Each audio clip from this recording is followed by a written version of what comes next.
हजरत हसन बसरी रहमतुल्लाह अलैह का जमाना है।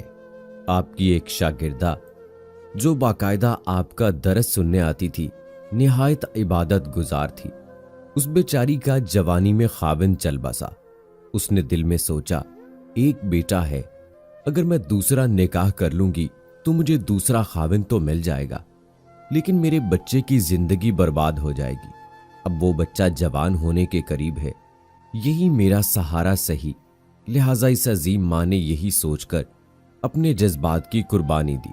बेवा औरत घर में बच्चे का पूरा ख्याल रखती, लेकिन जब वो बच्चा घर से बाहर निकल जाता तो मां से निगरानी ना हो पाती। अब उस बच्चे के पास माल की कमी ना थी, उठती हुई जवानी भी थी। ये जवानी दीवानी मस्तानी हो जाती है। चुनाचे वो बच्चा बुरी सोहबत में गिरफ्तार हो गया, शबाब और शराब के कामों में मसरूफ हो गया।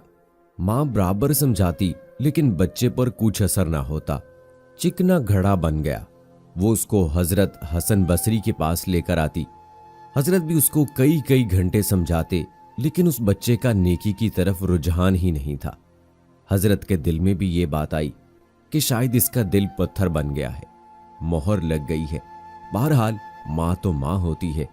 मां उसे प्यार से समझाती रही, मेरे बेटे नेक बन जाओ, तुम्हारी जिंदगी अच्छी हो जाएगी।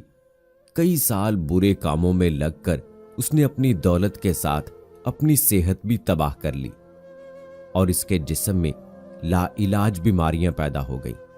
मामला यहां तक आन पहुंचा कि उठने की भी सक्कत ना रही और बिस्तर पर पड़ गया। अब उसको आखिर का सफर सामने नजर आने लगा। मां ने फिर समझाया, बेटा तूने अपनी जिंदगी तो खराब कर ली, अब आखिरत बना ले और तौबा कर ले। अल्लाह बड़ा गफूर रहीम है, वो तुम्हारे तमाम गुनाहों को माफ कर देगा। जब मां ने समझाया, उसके दिल पर कुछ असर हुआ। कहने लगा, मां मैं कैसे तौबा करूं, मैंने बहुत बड़े बड़े गुनाह किए हैं। मां ने कहा, बेटा हजरत से पूछ लेते हैं। बेटे ने कहा, मां अगर मैं फौत हो जाऊं तो मेरा जनाजा हजरत हसन बसरी रहमतुल्लाह अलैह पढ़ाएं। मां हजरत के पास गई। हजरत खाने से फारे हुए थे और थके हुए थे और दरस भी देना था, इसलिए कैलूला के लिए लेटना चाहते थे। मां ने दरवाजा खटखटाया, पूछा कौन? अर्ज किया, हजरत मैं आपकी शागिर्दा हूं, मेरा बच्चा अब आखिरी हालत में है, वो तौबा करना चाहता है, लिहाजा आप घर तशरीफ ले चलें। हजरत ने सोचा, ये फिर धोखा दे रहा है और मेरा वक्त जाय करेगा और अपना भी करेगा। सालों गुजर गए, अब तो कोई बात असर ना कर सकी, अब क्या करेगी? कहने लगे, मैं अपना वक्त जाय क्यों करूं, मैं नहीं आता।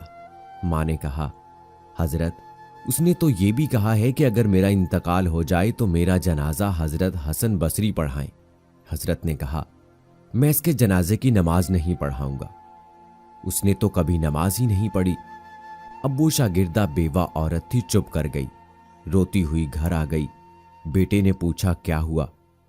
मां ने कहा, एक तरफ तेरी हालत, दूसरी तरफ हजरत ने इनकार कर दिया।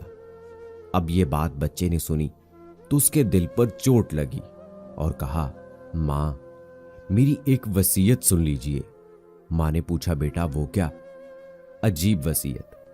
कहा, अम्मी मेरी वसीयत ये है कि जब मेरी जान निकल जाए तो सबसे पहले अपना दुपट्टा मेरे गले में डालना, मेरी लाश को कुत्ते की तरह सेहन में घसीटना, जिस तरह मरे हुए कुत्ते की लाश घसीटी जाती है।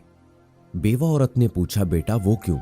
कहा, अम्मी इसलिए कि दुनिया वालों को पता चल जाए कि जो अपने रब का नाफरमान और माँ बाप का नाफरमान होता है उसका अंजाम ये हुआ करता है। मेरी प्यारी माँ, मुझे कब्रिस्तान में दफन न करना। माँ ने कहा, वो क्यों? कहा, माँ मुझे इस सेहन में दफन कर देना, ऐसा ना हो कि मेरे गुनाहों की वजह से कब्रिस्तान के मुर्दों को तकलीफ पहुंचे। जिस वक्त नौजवान ने टूटे दिल से आजी की ये बात कही तो परवरदिगार को उसकी ये बात अच्छी लगी। रूह कब्ज हो गई।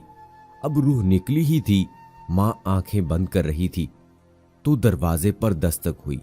पूछा, कौन? जवाब आया, हसन बसरी हूं। कहा, हजरत आप कैसे? फरमाया, जब मैंने तुम्हें जवाब दे दिया और सो गया, ख्वाब में अल्लाह रब्बुल इज्जत का दीदार नसीब हुआ। परवरदिगार ने फरमाया, हसन बसरी, तू मेरा कैसा वली है, मेरे एक वली का जनाजा पढ़ने से इनकार करता है। मैं समझ गया कि अल्लाह ने तेरे बेटे की तौबा कबूल कर ली है। तेरे बच्चे की नमाज जनाजा पढ़ने के लिए हसन बसरी खड़ा है। ऐ अल्लाह, तू कितना करीम है कि मरने से चंद लम्हे पहले अगर कोई बंदा शर्मिंदा होता है तो उसकी जिंदगी के गुनाहों को माफ कर देता है।